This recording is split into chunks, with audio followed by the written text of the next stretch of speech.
Le Sénégal est à la croisée des chemins et actuellement, il nous faut un comportement qui sied par rapport à ce contexte. Qu'est-ce qui s'est passé? Avant cela, je voudrais adresser mes remerciements les plus vifs à l'ensemble des leaders qui polarisent la coalition Yewwi Askan Wi, de Khalifa Sall en passant par Boubacar Camara, en passant par Ousmane Sonko et j'en passe. Je leur remercie pour leur confiance, pour m'avoir choisi parmi plusieurs personnalités qui ont eu l'ambition de diriger la liste de la coalition Yewwi Askan Wi pour la ville de Pikine. C'était difficile, mais qui choisit élimine. J'ai été choisi par la grâce de Dieu. Je ne suis pas le plus méritant, je ne suis pas le plus intelligent. Je suis investi sur la base d'une confiance. Il me revient alors de mériter cette confiance et de leur être redevable. Je m'engage pour ce à mobiliser tous mes efforts, toute mon énergie pour être au-delà de ce qu'ils espèrent de moi. Je marque ma solidarité à Barthélémy Diaz et à l'ensemble des leaders qui l'ont accompagné pour une journée très chaude aujourd'hui. Alors, qu'est-ce qui nous réunit aujourd'hui? C'est une réunion de clarification pour que nul n'en ignore. Il se passe quelque chose que la démocratie n'accepte point. Je vais m'en arrêter aux faits, et exclusivement aux faits, parce que nous avons, comme vous le savez certainement, introduit un recours par rapport au rejet de notre liste, c'est-à-dire la liste de la coalition Yewwi Askan Wi par monsieur le préfet Moustapha Ndiaye. Dès lors, je dois préciser dans la temporalité des événements qu'est-ce qui s'est passé. Nous sommes des responsables. Nous avons une expérience politique qui nous interdit de faire des erreurs qu'on peut juger très élémentaires. Je vais à ma 8e élection. On ne peut pas me reprocher aujourd'hui l'inexpérience. C'est faux. Je n'étais pas le mandataire, certes, mais j'étais le candidat. Il me revient alors de protéger ma candidature à côté de Cheikh Sadbou Seck, qui était le mandataire désigné par la coalition. Ce que je déplore dans un premier temps, mais je remercie également d'abord, vous me le permettez, le directeur national de Bessouniac, représenté ici à ma droite par Pape Maoumi Ndiaye, même si Ali Sow, qui est plus qu'un camarade, c'est un frère. Je remercie également Madame Mané, l'ensemble des militants de Bessouniac, mais je remercie également tout particulièrement les militants de Samagor Samayité qui sont massivement présents, les voisins et voisines, les frères et les sœurs, qui m'ont marqué depuis cette épreuve-là leur solidarité absolue. Je m'engage à leur être très redevable. J'en reviens à ce qui s'est passé à la préfecture. Nous sommes rentrés dans les délais, sinon notre dossier ne serait pas recevable.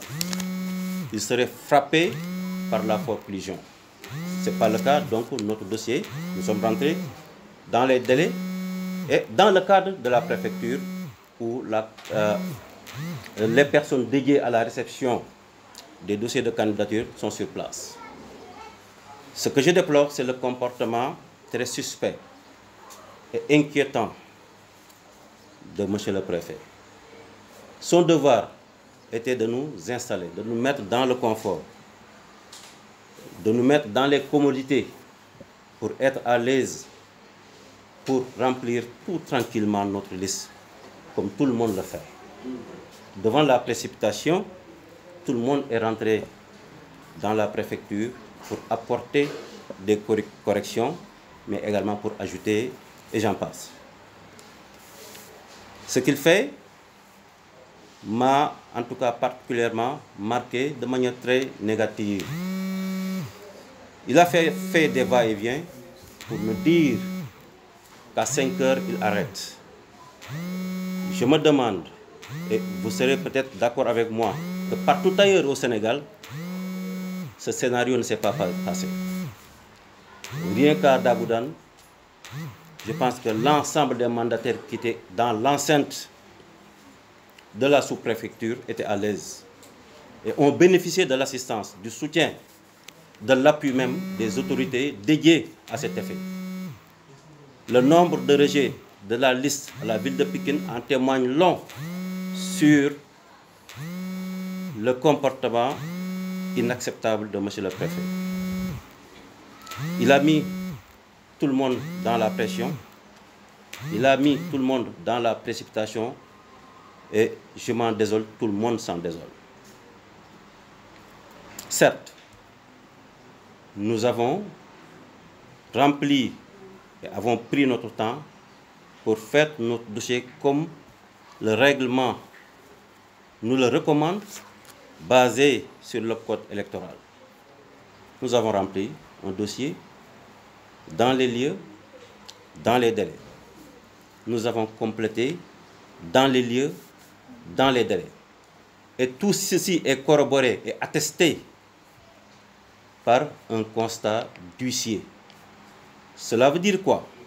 Cela veut dire qu'au moment où M. le préfet signait la décision de rejet de notre dossier, 100% de notre dossier de candidature était par devers la main de la commission dédiée à cet effet. C'est inadmissible. Qui a peur? Qui a peur de qui? Et qui a intérêt à ce que notre liste soit frappée de forclusion ou notre liste soit rejetée? La question est posée, chacun peut répondre à sa place. Le lendemain matin, en tant que citoyen tout court, je pense être dans les droits d'être reçu par monsieur le préfet pour m'enquérir de la situation, parce que nous avons eu vent de ce qui se tramait. Quelles sont nos sources? Ce n'est pas la place adéquate pour que je vous en tienne informé. J'ai essayé de l'appeler 2 fois. Je lui ai laissé un message sur son téléphone. Il n'a pas daigné me répondre. Ça, même à titre de citoyen tout court. Je suis un élu aussi qui a droit à certains égards, à un minimum de respect. Rien ne fut, rien ne l'a obligé. Je suis un adjoint au maire sortant de l'une des plus prestigieuses villes du Sénégal. Ceci ne l'a pas obligé à me recevoir. Je suis également candidat à la haute institution de la ville de Pékin.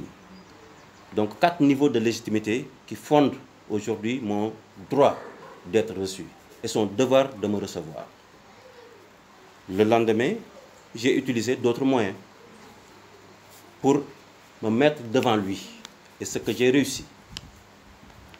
Mais la suite des événements m'a meurtri très profondément dans ma chair, parce que j'étais en train d'exercer un droit qui m'est donné par le code électoral, c'est-à-dire accompagner mon mandataire pour qu'il puisse vérifier ce qui se passe. Quelle est la situation de notre propre dossier, mais le dossier qui concerne les autres. Ça, c'est le code électoral qui nous donne ce droit-là. Ce n'est pas un luxe qu'on nous offre. On a reçu une fin de non-recevoir. Et maintenant, ce qu'il me dit, et c'est ce qui m'étonne et m'inquiète, et ça doit inquiéter tout un chacun, il me dit, attention, tout le monde est au courant. Qui est ce tout le monde? Qui a informé tout le monde? Il me dit, monsieur le maire, Ablaye Timbo même est au courant. Qui l'a informé? À quelle fin? Maintenant, la question de savoir, c'est quoi? Est-ce que une tierce personne a une prééminence ou bien a un droit supérieur à une autre personne d'égale dignité. La question mérite d'être posée. Ça, c'est inadmissible. C'est inacceptable. Nous sommes en 2021. Là où on prône l'exemplarité de la démocratie sénégalaise, aujourd'hui, des personnes, pour des desseins que j'ignore, pour des projets que j'ignore, se mettent à piétiner cette démocratie-là qu'ils n'ont pas construite.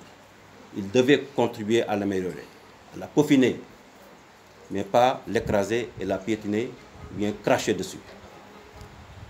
Maintenant, nous allons nous prévaloir de notre droit.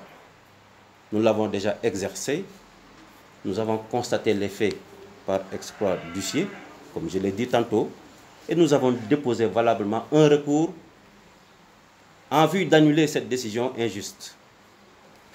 Un recours déposé au tribunal, à la cour d'appel précisément. Nous sommes convoqués ce jeudi à midi pour statuer sur notre cas.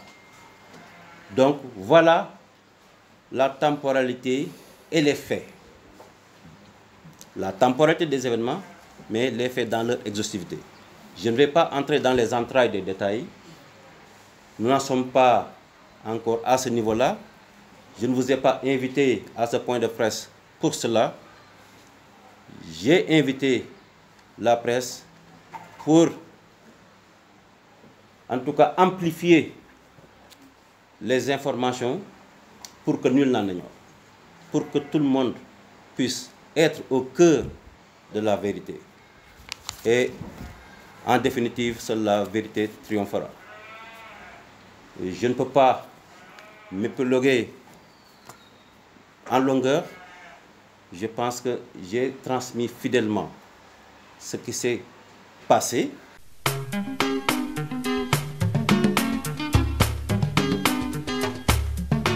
Walu, walu.